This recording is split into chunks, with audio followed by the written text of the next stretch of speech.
Welcome back, everyone. This is your daily update on Tropical Storm Melissa. Now, before I dig into the forecast and sort of unpack the next several days, I really wanted to start with this satellite image that you can see behind me, because I want you to understand how the hazards extend well away from the center. So here's the center of Tropical Storm Melissa, now at 45 miles per hour.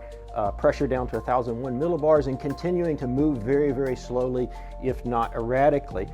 We'll talk more about the future track of that. But look at this heavy area of rain and thunderstorms that extend well to the east of the center of circulation, impacting all the way over to the southern coast of the Dominican Republic, where portions of the coastline, including Santo Domingo, have already received up to 15 inches of rain over the last several days. And you can see from this image, those rains are continuing to impact them. You can see those rains, heavy rains, are occurring over Haiti. Now imagine if this storm sort of sits here and moves very, very slowly.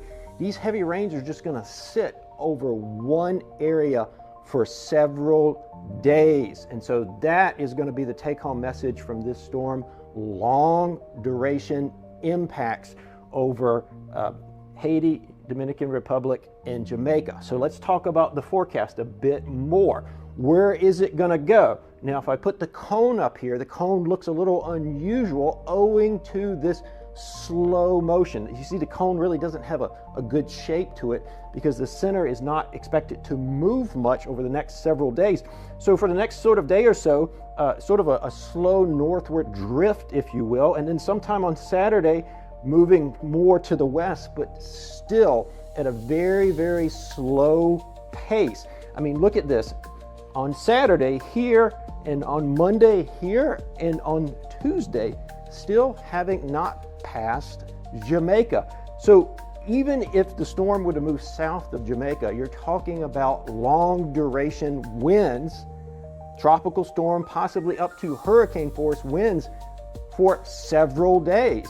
So imagine tropical storm force winds up to hurricane force winds continuing over an area for 3, possibly 4 days. You're not used to us talking about that sort of long duration sort of phenomena, but these long duration winds can have a devastating impact, even if the wind speeds are not quite as high as you're used to seeing. And then on Tuesday, it finally makes a northeast turn, moving potentially over eastern Cuba and the Bahamas. You're probably next in line. In future updates, we're going to be talking more about your impacts. In terms of watches and warnings, so remember, the blue on this map is tropical storm warning and pink is a hurricane watch. So you can see we've got watches and warnings over portions of Haiti and Jamaica. Now, as the storm finally starts to move over the weekend, Jamaica, you could be upgraded to a hurricane warning over the weekend. Let's talk about the rain. So in this graphic, brighter color, more rain, more flooding potential. You can still see the potential for more heavy rains over the Dominican Republic and Haiti. And if you've been following along, this graphic has sort of gotten more ominous. So remember, this is a 3-day forecast. So this is the rain potential over the next 3 days, not the totality of the storm. So as time marches on, this graphic has sort of painted a heavier rainfall potential because we're getting more into the window of those rains occurring. And you can see these bright reds now clipping the western periphery of Haiti and over Jamaica, where up to 20 inches of rain are possible. If those rains were to occur, you're talking about catastrophic flooding potential, and in the case of Jamaica, potentially during when the heavy winds are occurring. So remember, we talked about the winds occurring over 2-3 days. So imagine all that rain on top of it.